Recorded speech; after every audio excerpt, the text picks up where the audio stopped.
What's going on, guys, and welcome to another Doctor Who Classic Review. Today we're going to be reviewing the 4th Doctor, Tom Baker story, The Android Invasion.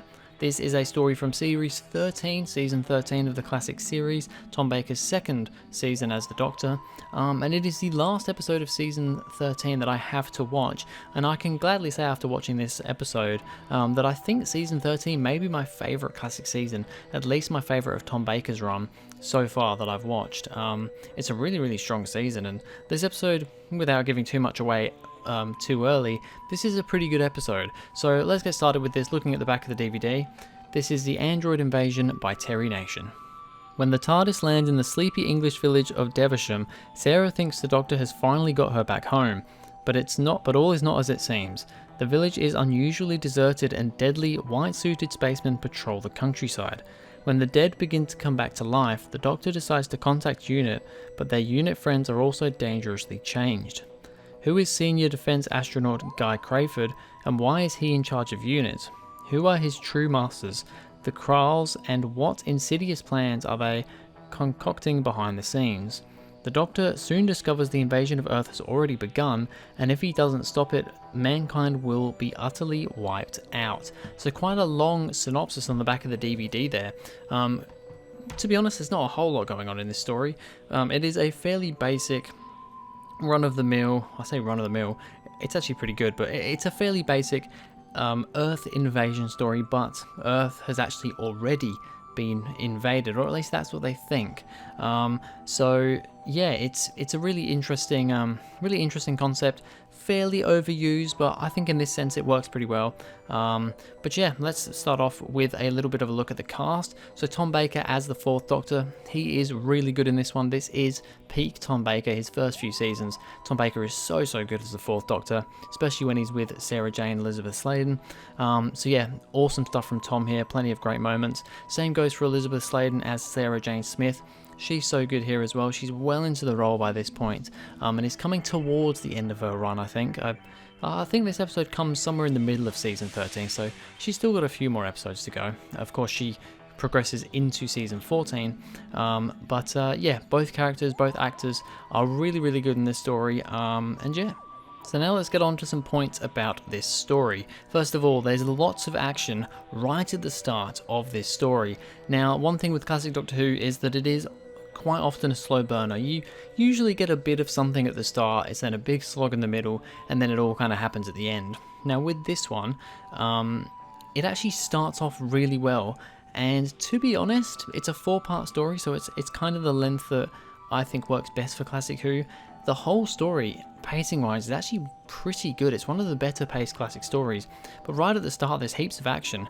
The Doctor and Sarah land on Earth in Devonshire, and they see this guy running, and he ends up running off a cliff and dying, and then they get chased by these spacemen who are shooting at them. There's so much action right at the start of this one. It got me interested straight away, and classic Doctor Who doesn't always do that for me. So, and honestly, throughout the whole thing, my interest was kept up the whole time because it is a pretty well-paced story for classic Who. An empty town that when people arrive, they're not acting normal. So the Doctor and Sarah, they finally actually go into the town of Devonshire, and there is absolutely nobody there at all. They go into the pub, nobody there either. Then all of a sudden they look out the window and a truck rocks up with a bunch of people on the back of it. The people get taken out by these spacemen. A bunch of them go into the pub, and then as Sarah and the Doctor are hiding, all of a sudden, the people in the pub, they're all just sat completely still, and then randomly they just all start moving and talking and acting pretty normal. And then once the Doctor and Sarah then come out of hiding, they all kind of stop again and freeze and are looking at them and acting strange. So there's something weird going on right from the start here. I mean, the episode's called The Android Invasion, so you kind of, as a viewer, we pretty much know what's going on. We can pretty much gather that these are androids, but for our characters, they don't know what's going on, and it is a pretty interesting premise to start the whole thing off.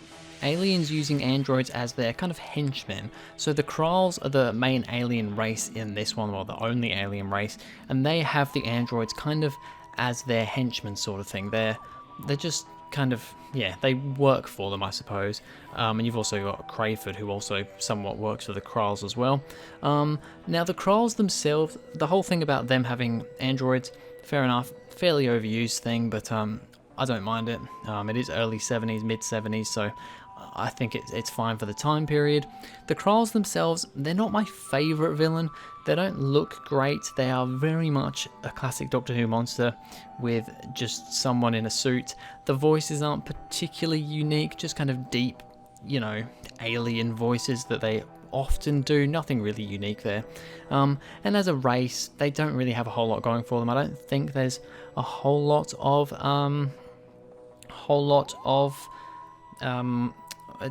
backstory to them. I mean, they mention about you know, this virus that they're going to try and use to wipe out the humans. I think they do mention that that is also kind of deadly to them as well, which comes apart later on in the story, becomes a part of the story later on, should I say. But other than that, they're just kind of generic monsters. The androids are honestly the main feature here. Sarah is an android. I think it's the part 2 cliffhanger, end of part 2. The Doctor suspects something's up with Sarah, kind of, I think, pushes her or something because he knows something's not right, and she falls over and her face falls off, and it turns out she's all wires and electronics and stuff underneath because she is an android. So that's a really good cliffhanger. Honestly, one of the best cliffhangers in Classic Who, I think. It's, even though I hadn't seen this story before watching it this time around, this was my first viewing of it, I knew of that cliffhanger, so it's a very good one. You know, it just looks really good, especially for the time, you know, the whole robotic androidy face, I just think it looks really cool, and yeah, just a great cliffhanger. A bomb that makes the town disappear. Now, this is an interesting thing. You have the Doctor, he gets tied up to that kind of centerpiece of the town by the spacemen, I'm pretty sure, and spacemen androids, and then Sarah comes along to free him and also to run away from this bomb that they've planted right next to him. We don't know what's going to happen with this bomb until they run away, and then the town disappears. So it doesn't go up in a big explosion, it just disappears the town. And what ends up being the case is that this town is actually just a fake illusion. It's just an illusion of a town, because basically the Kralls want to infiltrate, they want to take over the Earth, and I think they were doing this as like, I think this is still on Earth from what I remember, but they're doing this as kind of a bit of a test, you know, they're just testing what could happen here, putting, you know, this town with all these android looking people in it, so the town's fake, everything's fake, and I think that's a really cool little concept there. It's not something I really saw coming, but yeah, it was pretty cool. The Kralls want to wipe out humans with a virus. So this is the virus I was talking about before. They mentioned that the virus would not be great for them, but it's not going to be great for the humans either, and they want to put this virus onto Earth, wipe out all the humans, and then, once it's safe to do so, take over the planet. And yeah, I mean, it's a very, very basic Earth invasion story, let's be honest. Wipe out everybody with a virus and then come and claim the planet for your own. But they've got the androids there. I guess they'd send them down and they wouldn't be affected by the virus because they're just computers. Computers and, you know, robots and stuff. So yeah, it's got a little bit more to it. It is a fairly basic thing though, and something we've definitely seen before and after. The Doctor fights with the android version of himself. I really like this. There's a lot of scenes in the final part where the Doctor goes to Unit, but the real Unit this time, because, you know, originally they went to the unit that was the fake unit with all the androids. This time they go to the real Unit, and, you know, the Doctor walks in and he says to one of the guards, you know, if you see me again, shoot me, because it's not me. And then the other Doctor comes in, but then he also says the same thing, and he's like, well, it's actually just me coming back again. And then it gets very confusing, but I really like it. And I love the stuff where you've got the Doctor and the android Doctor, and they're in the same scene together, they're fighting each other. It's awesome to see that this whole thing of having the same actor in the same scene, two of the same actor in the same scene, if that makes sense, is still a thing in the mid-70s that actually works really effectively. And the Doctor ends up fighting with the android version of himself, which I think is just such a cool scene. Yeah, it's just, you know, the fight scenes in classic Doctor Who are never the best, but I just think it's a cool sight to see Tom Baker fighting himself. It ends very quickly once they kill the Kralls. So basically, the Kralls end up dying, from what I remember, because of the virus, I think. It's been about a week since I watched this one that I'm now reviewing it, but from what I remember, the virus actually ends up killing the Kralls. And yeah, it just kind of ends after that, really, really abruptly. It's one of those things with a lot of classic Doctor Who where, you know, they have slow pacing throughout the whole thing, and then at the end they seem to rush it, whereas this story, like I said, I think the pacing throughout it is actually pretty good, but they still rush it right at the end, so that does detract from it quite a lot. Another issue I had with this one was Crawford realizing he actually does have 2 eyes. It's just stupid. I mean, so Crawford's this character who he's working with the Kralls. He's human, but he's working with the Kralls and with the androids. But I can't exactly remember what the reason is, but he's got an eye patch on, and he doesn't think he has an eye there. He thinks his eye got blown out in the war, or he had some issue with his eye that he doesn't have a second eye anymore. But then it turns out that he does have a second eye. He's had an eye the whole time, and it works completely fine. And all he has to do is take the blindfold off, take the eye patch off, and he can see. How did he not notice? How did he not realize that he had a perfectly good eye? That doesn't make any sense whatsoever. On the grand scheme of things, it's not the most major thing in the world, but it's just like, we need more of an explanation as to how he didn't realize that he had a perfectly good set of eyes.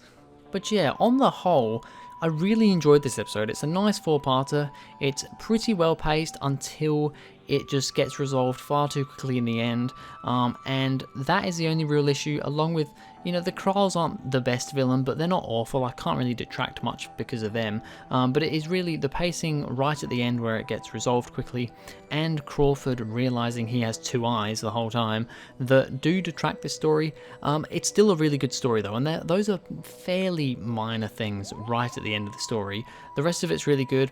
I'm going to give the Android Invasion an 8 out of 10. I think it probably would have been an 8.5 without those couple of issues, maybe a 9. I think a 9's a bit of a push because it is a fairly basic Earth invasion story, so I think it would have been an 8.5 without those couple of issues, but an 8 out of 10 for the Android Invasion. It's a really good story. I really enjoyed it, and I actually think that season 13 hasn't got an episode lower than an 8 out of 10 for me, so like I said, such a solid season of Doctor Who. But anyway, that is going to be it for this video, guys. Thank you very much for watching. If you enjoyed, please go ahead, like and subscribe, and I'll see you guys in the next video.